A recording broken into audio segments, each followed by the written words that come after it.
Antes de irmos às novidades, vamos a uma velharia, que na verdade é um conjunto de velharias, que nos leva ao pós-25 de Abril, não é, Luís? Isto Exatamente. são preciosidades que tu tens na tua coleção. Essa de velharias, agora atingiu-me fortemente. Mas pronto. Foste tu próprio que disseste. Exatamente. Mas isto, pronto, velhos são os trapos. Exatamente. E isto é papel. Esta foi boa. Olha, isto é uma curiosidade que eu trouxe aqui. E vamos fazer aqui um bocadinho um preâmbulo, fazendo aqui um Sim. preâmbulo. A seguir ao 25 de Abril, houve ali uma grande aposta em tudo. Pronto, tudo que era liberdade, era tudo possível. Sim. De um momento para o outro descobriu-se que afinal havia muito mais que as pessoas não sabiam, etc. E que, portanto, podia-se fazer muito mais coisas. Podia-se fazer tudo. Pronto, era a liberdade total e completa. E uma das coisas que houve alguma preocupação foi precisamente em relação aos jovens. Antes do 25 de Abril, no anterior regime, havia a Secretaria do Estado da Juventude, portanto já havia um organismo, mas aquilo era muito relativo e aliás, passava muito pelas coisas da mocidade portuguesa e, entretanto, estava-se ali num período um bocado de transição, Sim. a tal liberdade, a tal primavera marcelista, que se andava ali a tentar modificar as coisas um pouco. Mas o que é verdade é que não havia nada. Os jovens praticamente não tinham muito pouco apoio. E logo no dia 30 de abril de 1974 foi um dos primeiros documentos orientadores aprovados pela Junta de Salvação Nacional, foi precisamente a criação do FAOJ, que era o Fundo de Apoio aos Organismos Juvenis. Foi logo, portanto, a 30 de abril, estamos a falar de 5 dias depois da Revolução. Ao fim e ao cabo, isto seria quando se diz um fundo, não estamos só a falar de valores monetários, estamos a falar de toda uma estrutura que iria dar apoio, Sim. em que havia a preocupação de que os jovens... havia a noção que realmente o país estava atrasado em relação a todo o resto da Europa. E havia também a noção que os jovens tinham de ser apoiados para descobrirem a liberdade, ao fim e ao cabo, a liberdade de tudo, pronto, para o bom e para o mal. Isto é mesmo Claro, assim. Mas claro. pronto. E também é um reflexo de uma época. Não é? Exato. Estamos a falar reparem que em 1974 a escolaridade obrigatória era apenas de 4 anos. Portanto, ao fim dos 4 anos havia muitos jovens que iam trabalhar. Sim. Pronto, só depois, entre 74 e 85, é que passou a ser de 6 anos, e depois de 86, de 86 a 2009 foi de 9 anos, e só, portanto, a partir daí, de 2009, é que passou a ser a escolaridade dos 12 anos que existe atualmente. Portanto, Sim. Estamos a falar de uma altura em que os jovens só estavam na escola e que tinham, digamos, mais ou menos, podiam se organizar ou juntar ou partilhar ideias de uma forma garantida durante 4 anos. Pronto, e assim que começavam a entrar na adolescência, encontravam-se nas tabernas, digamos assim, coisas do género, e iam trabalhar, etc. por aí fora. Portanto, havia uma preocupação de realmente haver algum apoio aos organismos que fossem aparecendo. Isto tinha muito a ver, e principalmente logo a seguir ao 25 de Abril, com as associações de estudantes. As associações de estudantes eram muito apoiadas pelo FAOJ. E estes cadernos que eu trago aqui, dos cadernos de FAOJ, foi uma das criações que foi feita na altura para divulgar muitos temas, desde a poesia, desde a arqueologia, o campismo. Eu lembro-me de algumas dos cadernos que foram, o campismo, o que é que era a ONU, o que é que era a CEE. Pronto, havia toda esta divulgação de muita coisa que não havia conhecimento mesmo. Coisas que nós atualmente deixamos vulgar, na altura muito pouca gente sabia o que é que era, o que é que deixava de ser.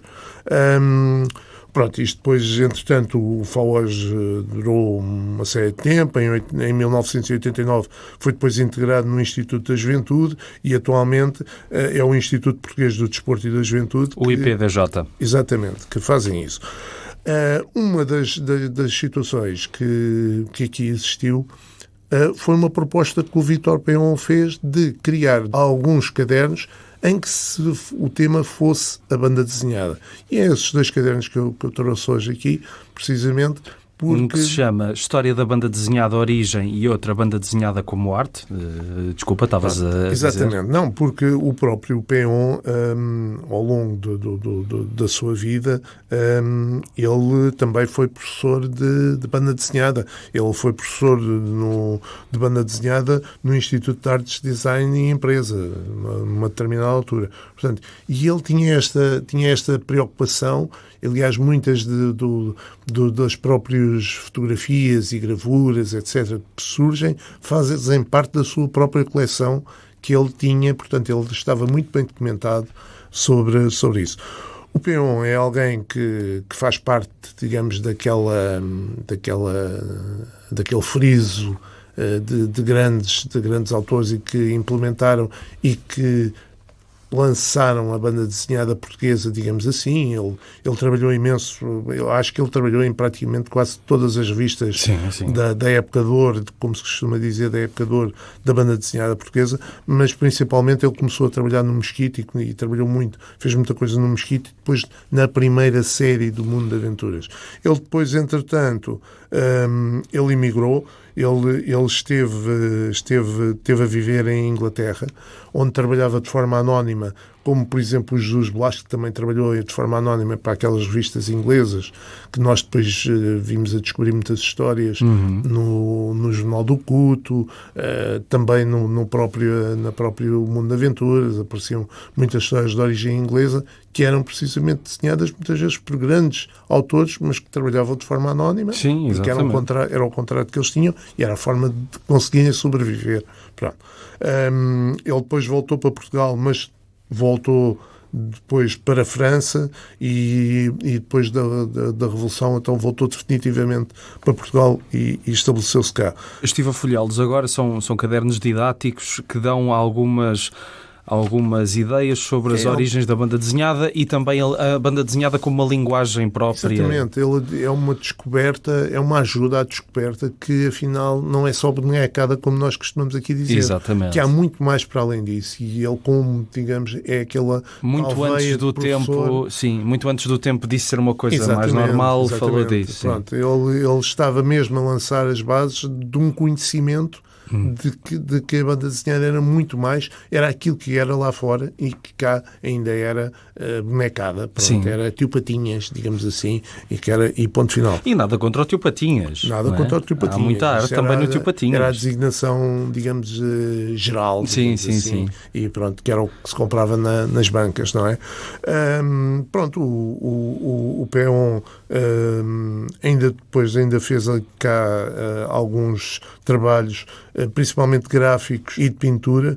Uma das últimas, se não a última história que ele fez, e estou aqui a frisá-la porque é muito curiosa, é O Rei dos Lobos, que é uma história com texto do Jorge Magalhães, que surge no Mundo de Aventuras Especial número 22 e que, curiosamente, foi feita em formato italiano. Então, o que é que acontece? É que ela é publicada na revista. O Mundo de Aventuras Especial era uma revista maior, não era assim, que era tipo tamanho A4, e então ela surge publicada ou comprido, ou seja, ou alto. Sim. Portanto, tens de virar a revista para ler a história. Pronto, é uma curiosidade, é uma história pequena, mas é muito interessante porque é já um trabalho que ele faz e que se vê que fez pelo gosto. Então cheio de todo minucioso, os desenhos muito elaborados, etc.